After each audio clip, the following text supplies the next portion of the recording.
Hello friends, જય શ્રી કૃષ્ણ. સ્વાગત છે તમારું અમારી ચેનલમાં. તો ફ્રેન્ડ્સ, અત્યારે ગરમીનું પ્રમાણ ખૂબ જ વધી ગયું છે, તો કંઈક ઠંડુ ઠંડુ ખાવાનું મળી જાય તો મજા પડી જાય ને. તો આજે આપણે બનાવવાના છીએ, બજારમાં મળે છે એવી જ માવા મલાઈ કુલ્ફી. જે ઘરે બનાવીશું આપણે, એમાં નથી તો માવાનો યુઝ કરવાના કે નથી કન્ડેન્સ મિલ્કનો યુઝ કરવાના, તો પણ એકદમ ક્રીમી માવા મલાઈ કુલ્ફી ઘરે બનીને તૈયાર થશે, જેને આજે આપણે રોલ શેપમાં સર્વ કરવાના છીએ. તમે કુલ્ફી મોલ્ડમાં પણ એને સર્વ કરી શકો છો.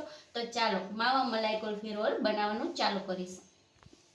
તો માવા મલાઈ કુલ્ફી રોલ બનાવવા માટે આપણે અહીં 1 લીટર ફૂલ ફેટ દૂધ લઈ લીધું છે, જેને ગરમ કરવા મૂકીશું. તો કુલ્ફી બનાવવા માટે જાડા તળિયાવાળું આ રીતના તમારે વાસણ લેવાનું, જેથી દૂધ તળિયે ચોંટી ના જાય. ચાલુ કરીશું ને થોડુંક પાણી એડ કરીશું, જેથી તળિયે દૂધ ચોંટી ના જાય. અને આ 1 લીટર દૂધ છે એને ઉકળવા મૂકી દેશું.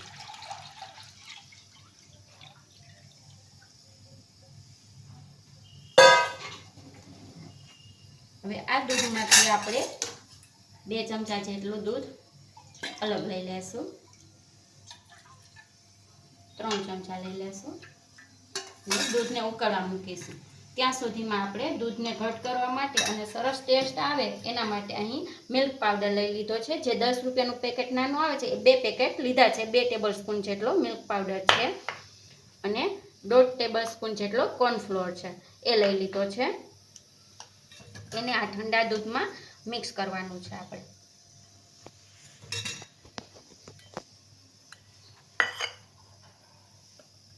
આપણે માવાનો યુઝ નથી કરવાના, એટલે મિલ્ક પાવડર જરૂરથી નાખો, એનાથી સરસ માવા જેવો ટેસ્ટ આવશે. હવે વિસ્કરની મદદથી સરસ મિક્સ કરી લેવાનું, જેથી કોઈ પણ લમ્સ ન રહે અને એકદમ સરસ મિક્સ થઈ જાય દૂધ સાથે આ પાવડર. ત્યારબાદ આપણે ગરમ દૂધમાં એને એડ કરીશું. જો આ રીતે સરસ કરી લેવાનું. એ વાતનું ખાસ ધ્યાન રાખવાનું કે ગરમ દૂધમાં આ પાવડર નથી એડ કરવાના, નહીં તો ગઠ્ઠા પડી જશે તમારે. એટલે ઠંડુ દૂધ પહેલાં કાઢી લેવાનું આપણે અને એમાં સરસ મિક્સ કરી દેવાનું. તો આ દૂધમાં મિક્સ થઈ ગયો છે અને આ દૂધમાં હવે એક ઉભરો આવવા દઉં, ત્યારબાદ તમને આગળની પ્રોસેસ કહું. તો ફ્રેન્ડ્સ, જો તમે જોઈ શકો છો કે દૂધમાં ઉભરો આવવાની તૈયારી છે. તો હવે દૂધમાં આ રીતે હલાવી લેશું. આ દૂધને આપણે થોડુંક ઉકાળવાનું છે, જેથી પાણીનો ભાગ હોય એ બળી જાય. આપણે અડધું દૂધ નથી કરવાનું, પણ થોડુંક અડધાનું અડધું દૂધ જેટલું બળી જાય ત્યાં સુધી આપણે એને ઘટ કરીશું અને સતત આ રીતે હલાવતું રહેવાનું, જેથી દૂધ ઉભરાઈ પણ ન જાય અને તળિયે બેસી પણ ના જાય. તો ગેસની ફ્લેમ અત્યારે સ્લો કરી નાખીશું. દૂધને ઉકાળવા દેશું. ત્યાં સુધીમાં આપણે એમાં એડ કરવા માટે ખાંડને સરસ કલર આવે માવા મલાઈ જેવો કુલ્ફીનો, એના માટે ખાંડને કેરેમલાઇઝ કરવાની હોય છે. તો અહીં આપણે અડધો કપ ખાંડ લઈ લીધી છે અને નોનસ્ટિક પેન લઈ લીધી છે. એમાં ખાંડને આ રીતે પાથરી દઈશું. ખાંડને કેરેમલાઇઝ કરીશું. ત્યારબાદ એ આપણે દૂધમાં એડ કરવાની છે. ધીમા ગેસે એની જાતે જ ગરમ થવા દેવાનું છે. થોડીક પીગળશે ત્યારબાદ હલાવવાનું છે. તો ફ્રેન્ડ્સ, ખાંડ ઓગળવા માંડી છે એની જાતે. તો હવે આપણે એને આ રીતે મિક્સ કરવાનું. આપણે એકદમ બ્રાઉન કલર નથી કરવાનો, ગોલ્ડન બ્રાઉન કલર જેવો થાય એટલે આ ગેસની ફ્લેમ બંધ કરી દેવાની. આ રીતે હલાવશો એટલે ખાંડ બધી જ સરસ પીગળી જશે અને કલર પણ સરસ આવી જશે.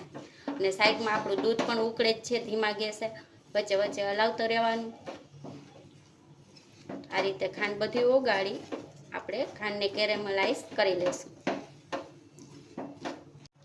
તો ફ્રેન્ડ્સ, જોઈ શકો છો ખાંડ સરસ ઓગળી ગઈ છે, કેરેમલાઇઝ થઈ ગઈ છે, કલર પણ સરસ આવી ગયો છે. તો હવે ગેસની ફ્લેમ બંધ કરી દેશું. ત્યારબાદ આપણું જે દૂધ ઉકળે છે એને આ રીતે હલાવતું રહેવાનું. જો આ રીતે મલાઈ થાય છે એ સાઈડમાંથી આ રીતે અંદર જ એડ કરતું જવાનું, જેથી સરસ મલાઈદાર કુલ્ફી રોલ બનીને તૈયાર થવાનો છે. આ રીતે હલાવતા રહેશું. હવે જે આપણે ખાંડને કેરેમલાઇઝ કરી છે એને આમાં એડ કરવાની છે. પણ એડ કરતાં પહેલાં ગેસની ફ્લેમ સ્લો કરી નાખવાની, દૂધ ઉકળે છે એનું, અને થોડું થોડું એડ કરતું રહેવાનું. અને બની શકે તો વાસણ મોટું લેવાનું, કારણ કે જ્યારે તમે આ ખાંડ નાખશો ને કેરેમલાઇઝ એટલે આવી રીતે ઉભરો આવશે. જો આ રીતે થોડું થોડું જ નાખવું.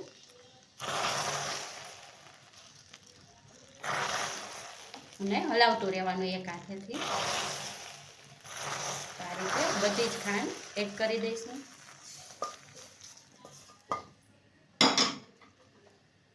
અને એકવાર ચમચાથી સરસ બધું હલાવી લેશું.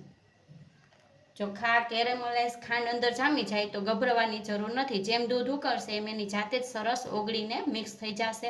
અને તમે જોઈ શકો છો, જો કલર કેટલો ચેન્જ થઈ ગયો દૂધનો, મસ્ત બહાર મળે છે એવી જ માવ મલાઈ કુલ્ફી જેવો જ કલર સરસ આવશે. ગેસની ફ્લેમ આપણે સ્લો જ રાખી છે. હવે જે આપણે મિશ્રણ કર્યું હતું મિલ્ક પાવડર અને કોર્નફ્લોરનું, એ એડ કરવાનું છે.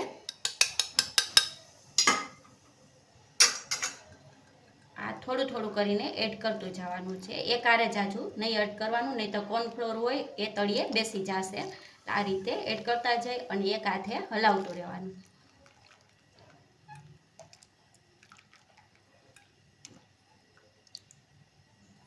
જો આ રીતે બધું જ એડ કરી દીધું છે. હવે આ દૂધને આપણે ઉકાળવાનું છે. આપણે મિલ્ક પાવડર એડ કર્યો છે, કોર્નફ્લોર એડ કર્યો છે, એટલે થોડી વાર માટે દૂધને ઉકાળીશું એટલે એની મેળે જ ઘટ થવા માંડશે.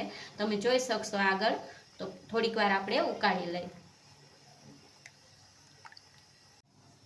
તો જો ફ્રેન્ડ્સ, આ રીતે ધીમા ગેસ ઉપર સતત ઉકાળતા આપણે 10 મિનિટ જેટલો ટાઈમ લાગ્યો છે અને આપણું મિશ્રણ આટલું ઘાટું થઈ ગયું છે.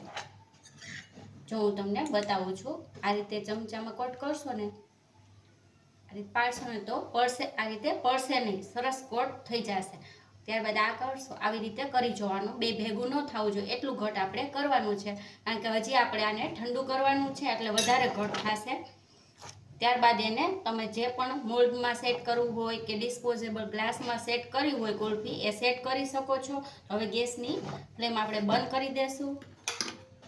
અને આજે આપણે તૈયાર કર્યું છે કુલ્ફીનું મિક્સર, એને ઠંડુ થવા માટે નીચે રાખી દઈશું. એકદમ ઠંડુ થઈ જાય ત્યારબાદ આપણે મોલ્ડમાં કરીશું. જો ફ્રેન્ડ, તમે જોઈ શકો છો આપણે કુલ્ફી બનાવવાનું જે મિક્સર તૈયાર કર્યું છે એકદમ ઠંડુ થઈ ગયું છે. ઠંડુ થવાથી સરસ ઘાટું પણ સરસ થઈ ગયું છે. અને ઠંડુ કરો ત્યારે ખાસ એને આ રીતે હલાવતું રહેવાનું, નહીંતર ઉપર મલાઈ થઈ જશે, તળ જામી જશે. હવે આને આપણે એકદમ ક્રીમી બનાવવા માટે એક મિક્સર જાર લેવાનો છે તમારે. આ મિક્સર જારમાં એડ કરી દેવાનું છે. બધું જ આપણે મિક્સર જારમાં લઈ લઈશું. ત્યારબાદ આપણે એમાં એડ કરીશું મલાઈ, જે ઘરની મલાઈ છે, 2 ચમચી જેટલી છે. એ ઓપ્શનલ છે, તમારે ન નાખવી હોય તો પણ ચાલે, પરંતુ નાખશો તો એકદમ સરસ ક્રીમી તમારી કુલ્ફી બનીને તૈયાર થશે. તો હવે આપણે એને 1 મિનિટ માટે ચર્ન કરવાનું છે, વધારે પીસવાનું નથી. તો પહેલાં એ કરી લઈશું. તો ફ્રેન્ડ્સ, જો આપણે 1 મિનિટ માટે ચર્ન કરી લીધું છે, સરસ એકદમ ક્રીમી ટેક્સચર આવી જશે. હવે તમારે જેમાં કુલ્ફી જમાવી હોય એ રીતના મોલ્ડ લઈ લેવાના. જો કુલ્ફી સેટ કરવો હોય તો આ રીતે મોલ્ડ આવે છે એમાં તમારે સેટ કરવાના. પરંતુ આજે હું માવો મલાઈ કુલ્ફી રોલ બનાવું છું, એટલે આ રીતે પેપર કપ આવે છે એ લઈ લીધા છે, એમાં જમાવાની છું. તો એમાં તમારે આ રીતે રેડી દેવાનું છે. થોડુંક આપણે અધૂરું રાખીશું, પોણા કપ ભરીશું.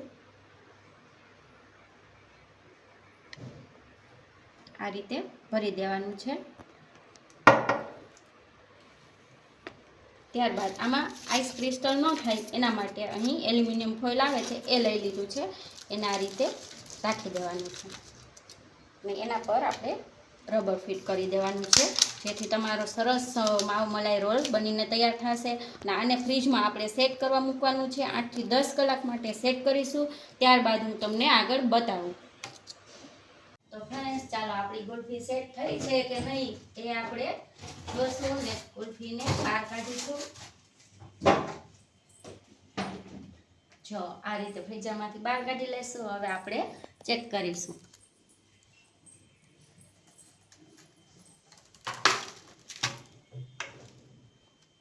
આપણે એક પેપર કપ લઈ લઈશું,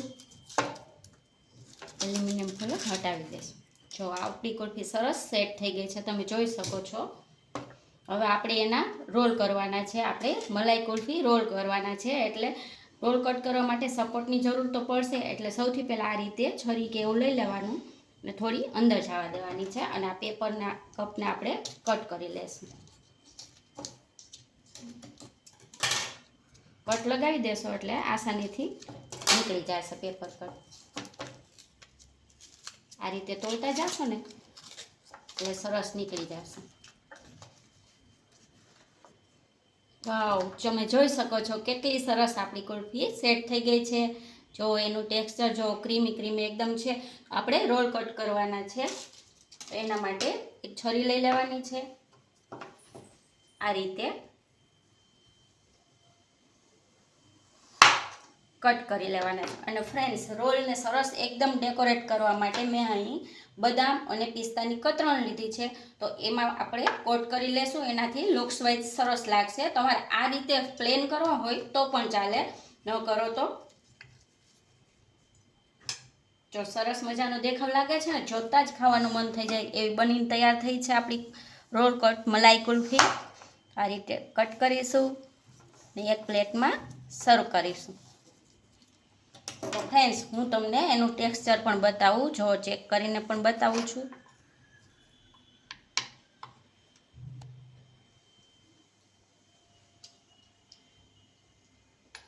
એકદમ મલાઈદાર કુલ્ફી ઘરે બનીને તૈયાર થઈ છે, એ પણ ખૂબ જ ઓછા ખર્ચામાં અને ખૂબ જ ઓછા સમયમાં. ઘરે બજાર જેવી જ એકદમ મલાઈદાર કુલ્ફી તૈયાર થાય છે, અને એ પણ માવા કે કન્ડેન્સ મિલ્ક વગર. તો ફ્રેન્ડ્સ, તમને મારી આ રેસીપી ગમી હોય તો વિડીયોને લાઇક અને શેર કરી દેજો. અને અમારો વિડીયો જો જોતા હોય અને ચેનલને સબસ્ક્રાઈબ ન કરી હોય તો સબસ્ક્રાઈબ કરવાનું ભૂલતા નહીં. ને તમે પણ આ રેસીપી ટ્રાય કરજો અને કોમેન્ટ જરૂરથી કરજો કે તમારી કુલ્ફી કેવી બની છે. તો ફરી મળીશું નવા વિડીયોમાં. Thank you.